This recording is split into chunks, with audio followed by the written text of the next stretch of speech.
Laurent Gérard, qui est à l'honneur ce soir sur C8 à travers un documentaire qui retrace sa carrière, n'est jamais réellement parvenu à s'acclimater à la vie parisienne. C'est pour cette raison qu'il a décidé de poser ses valises en pleine nature, dans une toute petite commune située en hauteur.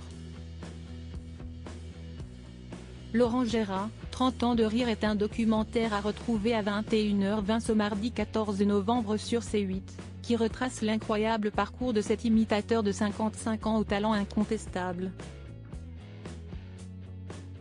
Que ce soit à la télé ou à la radio, celui qui est également passionné par la cuisine et qui tient d'ailleurs un restaurant gastronomique à Lyon est parvenu à devenir un personnage important du paysage audiovisuel français. Son métier l'a notamment conduit à se rapprocher de Paris, là où sont centralisés les principaux médias du pays. Mais Laurent Gérard est né à Bourg-en-Bresse, dans un environnement plus rural, et n'a jamais vraiment su s'adapter à la vie citadine, et plus particulièrement à la capitale. J'y arrive pas. J'aime pas cette ville. J'aime pas les villes en règle générale. Je m'essence mal. Je vois pas défiler les saisons. J'ai pas de repères, confiait-il en avril 2000 à Thierry Ardisson dans son émission Tout le monde en parle. Grand adepte de la montagne vous dites, ma plus grande joie, c'est de cueillir des champignons et faire du ski, ajoutait l'animateur.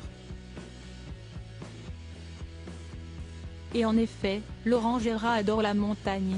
À tel point qu'après avoir appris à skier sur les pentes de Valseny, en Savoie, il a décidé de s'y installer.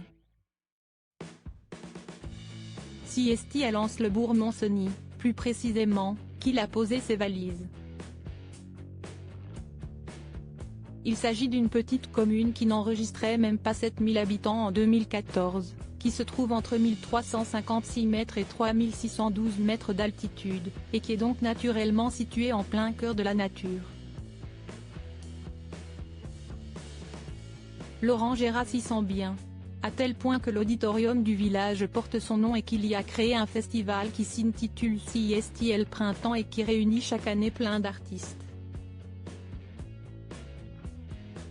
Rappelons aussi que l'humoriste n'est pas seul à Lens-le-Bourg.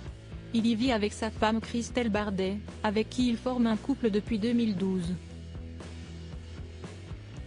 C'est par le biais du travail qu'ils se sont rencontrés à l'époque, et grâce à un petit coup de pouce de Michel Drucker. Ils sont parents depuis 24 août 2020 d'une adorable petite fille prénommée Célestine.